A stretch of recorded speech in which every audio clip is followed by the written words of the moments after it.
Do you ever feel like you are just drowning in endless tasks while that strategic work that you know is important keeps getting pushed to the bottom of your list? And somehow you find you never have the time to work on the important stuff that really matters for the long term, because you're being pulled in a million different directions and you're expected to deliver a million bajillion different communication tasks. I've been there. It's bloody hard. After more than a decade of working in internal communications, I totally get it. It's really hard to juggle the tactical stuff and the strategic stuff, especially if you're a team of one. It's super hard, but it is possible. That's what I want to talk about in this video. I want to share how I mastered strategic internal communication while also delivering tactical work and give you some tips and advice on how you can do it too. Now, if you're new here, hi, I'm Joanna. I help internal communication professionals all over the world to deliver impactful work, enjoy their work without losing their mind in the process. If that's your jam, hit that subscribe button now. Help me reach my goal of 10,000 subs on this channel. Okay, so I'm talking about this topic today because of a question I got in from an internal communicator in Belgium.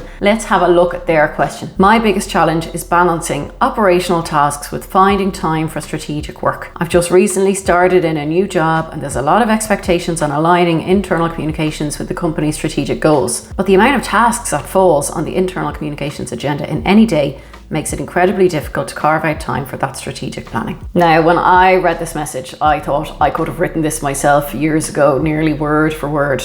And I know from talking to internal communicators every week as a consultant, this is a really common challenge that lots of you are facing. Figuring out how to tackle this challenge successfully probably gave me the biggest professional breakthrough of my career. So let's talk about it. How do you balance all this tactical work that has to get done with the strategic planning, the strategic work that needs to get done without cloning yourself or without working 80-hour weeks? I'll share now some of the techniques that really helped me and transformed my career. Maybe they'll work for you too. All right, the first thing that was a bit of a game changer for me was defining the purpose of internal communication in the company. Because before I had a clear purpose for internal communications, I was kind of all things to all people. And I was spreading myself too thin and I was saying yes to every single request that came my way. That is a solid recipe for burnout and exhaustion. And looking back, I was probably experiencing both. Here's what I did and here's what you need to do if you're in the same position. First thing, look at the job spec again and revisit it with fresh eyes. What we hired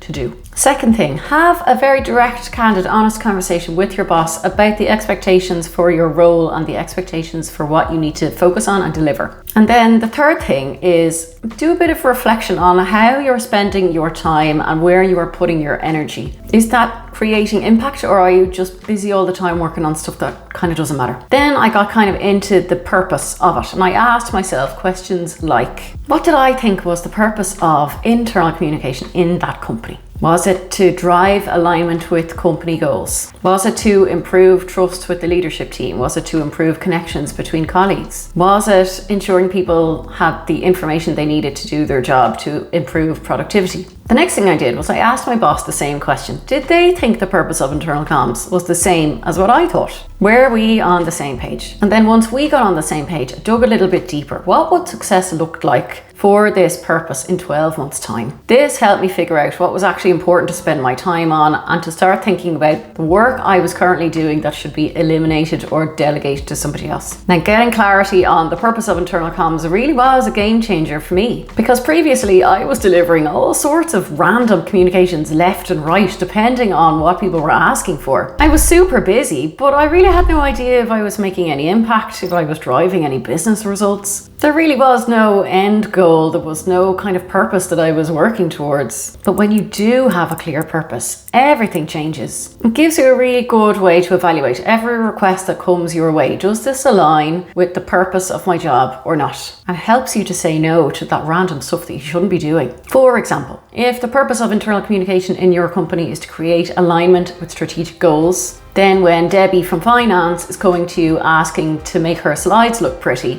you ask yourself, does that help to create alignment with company goals? No, it doesn't. So no, it's not something I should be doing. Maybe you could give Debbie a branded slide deck template and maybe a few guidelines and she can go off and do it herself. Spending that time clarifying the purpose just kind of gave me a new lens to look through and helped me see my job in a different way. And it began to move me out of that kind of service provider position where people would come and ask me for stuff and I felt like I had to do everything. This was the first step to getting out of that like super constantly tactical firefighting mode that I was stuck in at the time. Okay, the second step then, I had a very clear purpose for why internal comms existed in the company, but I didn't really have any strategy, and those two things need to go hand in hand. Now, when I think of the word strategy, back then I was totally overwhelmed by it. I thought strategy was super complicated, really lengthy, in-depth. I didn't really know how to do it. But please, what I want you to know is that strategy doesn't have to be super complicated. It can be quite simple and straightforward.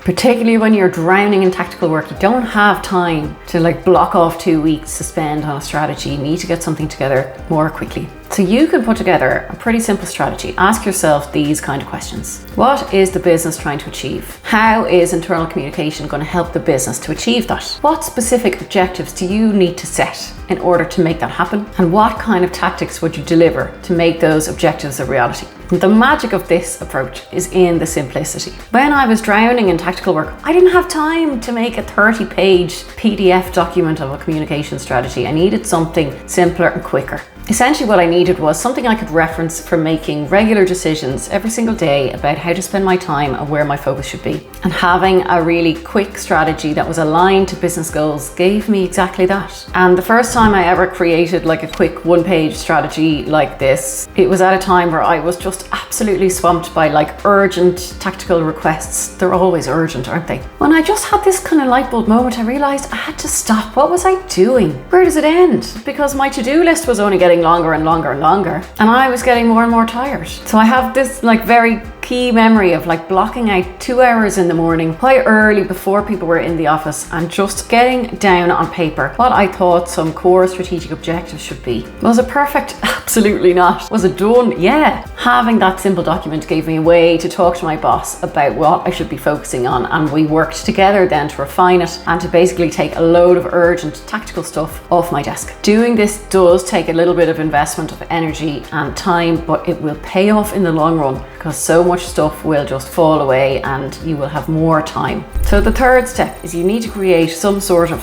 what we might call a protection system. Once I had that simple strategy in place, I needed some sort of a system to protect my time so I wasn't going to be pulled back into tactical tasks 100% of the time. I needed time for strategy work as well. Here's a couple of things that worked for me. You can experiment with these too. The first thing I did was the time blocking technique. So I would literally block off chunks of time during the week focusing on strategic work. I like to do 90-minute chunks. That's what worked for me 2 or 3 times a week. And this is the kind of time I would spend on measurement or evaluating campaigns or running focus groups or maybe shadowing employees, doing listening sessions. All of that important, non-urgent strategic work that's going to help me in the long run. And when I blocked off this time, I protected this time fiercely. I treated this as if it was like a meeting with the CEO. It couldn't be moved, it couldn't be interfered with. The second thing I did was I started to batch similar tasks together. So I would group tactical tasks together and do them in a time block. So for example, anything to do with the newsletter, I would do that on a Tuesday.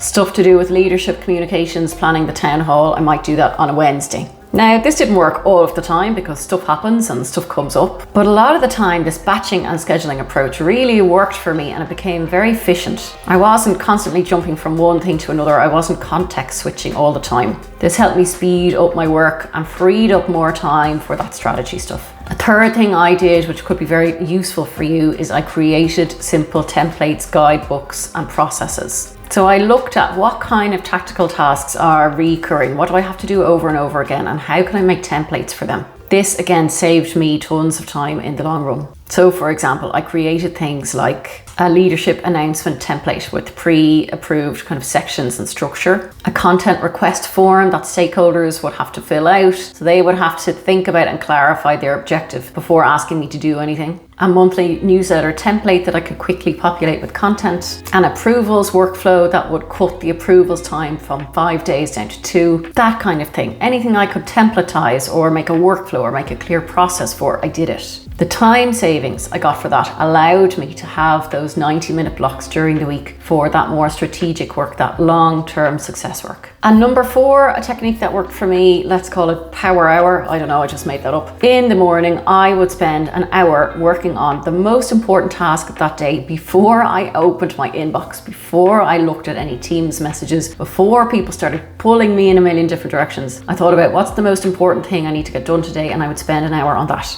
This would give me that focus time. I just work better in the morning, and I know that.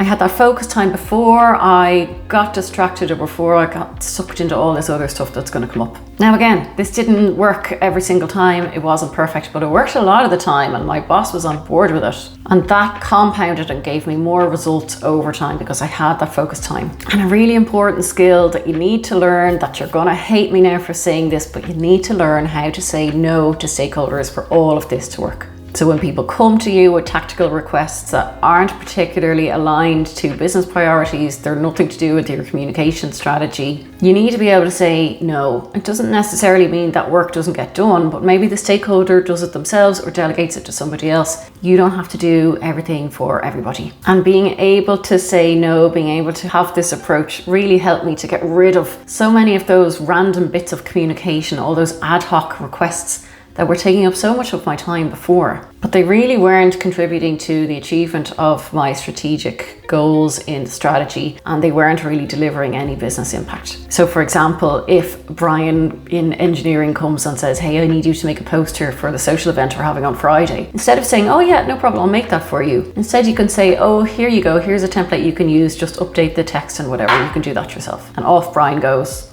and does that. So the key bit that I really want you to think about is that the trick to balancing strategic work and tactical work isn't about doing everything. You shouldn't be trying to do everything. It's not possible. The key is making intentional choices about what to work on, what not to work on, where to focus your time and energy. Because your time and energy are finite. You need to be fiercely protective of your time and very intentional about what you're working on. So all of this is a lot, and I know, but what I want you to think about as well is that it's about progress. It's not about perfection. But these techniques, if you start applying them, pick one and start playing around with it, this is going to help you move out of that position where you're totally drowning in tactical tasks and you're working in a more strategic way where you can demonstrate your impact and your value. It's not easy, especially when you're a team of one. I absolutely know that, but it is possible and it's worth it, trust me. Right, that's it for today. If you made it this far, fair play to you, well done. I'll see you in the next video.